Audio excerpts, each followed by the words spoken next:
ଘଟଗାଁରେ ରାମକୃଷ୍ଣ ପରମହଂସଙ୍କ ଜୟନ୍ତୀ ପାଳନ।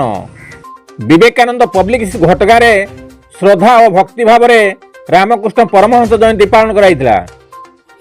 ବିଦ୍ୟାଳୟର ସମ୍ପାଦିକା ମୀରାମ୍ବିକା ମହାନ୍ତ ଦୀପ ପ୍ରଜ୍ୱଳନ କରି କାର୍ଯ୍ୟକ୍ରମକୁ ଶୁଭାରମ୍ଭ କରିଥିଲେ। ଶିକ୍ଷକ ବିଜୟ ଶତପଥୀ ଶ୍ରୀ ରାମକୃଷ୍ଣ ପରମହଂସଙ୍କ ଜୀବନ ଏବଂ ଆଦର୍ଶ ବିଷୟରେ ଆଲୋଚନା କରିଥିଲେ। ଛାତ୍ରଛାତ୍ରୀମାନଙ୍କୁ ତାଙ୍କ ଜୀବନୀ ପାଠ କରିବାକୁ ପ୍ରେରଣା ଦେଇଥିଲେ।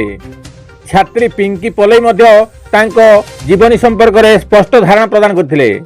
କାର୍ଯ୍ୟକ୍ରମ ଶେଷରେ ସମସ୍ତେ ତାଙ୍କ ଆଦର୍ଶକୁ ଜୀବନରେ ଅନୁସରଣ କରିବା ପାଇଁ ସଂକଳ୍ପ ଗ୍ରହଣ କରିଥିଲେ। ଛାତ୍ରଛାତ୍ରୀମାନଙ୍କୁ ବିସ୍କୁଟ ବଣ୍ଟନ କରାଯାଇଥିଲା।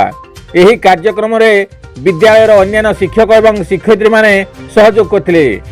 ଲୋଟେଶ କୁମାର ମହାନ୍ତ, ଲାଲମୋହନ ମହାନ୍ତ, ପୂର୍ବା ଟୁଡୁ, ଲାଳନା ଶତପଥୀ, କୌଶଲ୍ୟା ବେହେରା, ମମତା ଲୋହାର, କୁନ୍ତଳା ମହାନ୍ତ, ସୁମିତ୍ରା ମହାନ୍ତ ଓ ଅନିଶା ମହାନ୍ତ କାର୍ଯ୍ୟକ୍ରମକୁ ସହଯୋଗ କରିଥିଲେ। କବିନ୍ଦ୍ର ରାଉତଙ୍କ ରିପୋର୍ଟ, କେଡି ନ୍ୟୁଜ୍ ଓଡ଼ିଆ।